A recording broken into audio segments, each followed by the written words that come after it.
तुमचं नाव सांगा आणि इथं आल्याबद्दल तुम्हाला काय वाटतंय? माझं नाव राजेश मनोहर इंगळे, राहणार कासरळी, तालुका बिरोली, जिल्हा नांदेड येथे आहे. आणि मी डॉक्टर अण्णाभाऊ साठे क्रांती सेना नांदेड जिल्हा युवक प्रवक्ता आहे.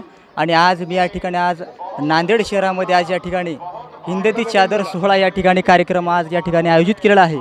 त्याबद्दल मी हा कार्यक्रम पाहण्यासाठी मी या ठिकाणी सकाळी आलेलो आहे.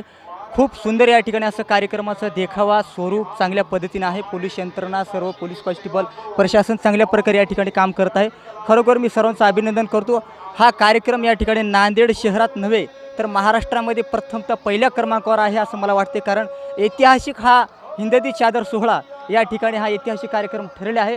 कारण अनेक या महाराष्ट्रातून नव्हे तर जगातून या ठिकाणी सर्व जाती धर्माचे लोक या ठिकाणी महाराजांचं दर्शन करण्यासाठी सर्व समाजातील लोक या ठिकाणी तळागाळातून या ठिकाणी आलेले आहेत. तर जवळपास या ठिकाणी माझा अंदाज सांगतो जवळपास 10 ते 15 लाखाहून या ठिकाणी जनता या ठिकाणी आलेला आहे. खूप सुंदर या कार्यक्रम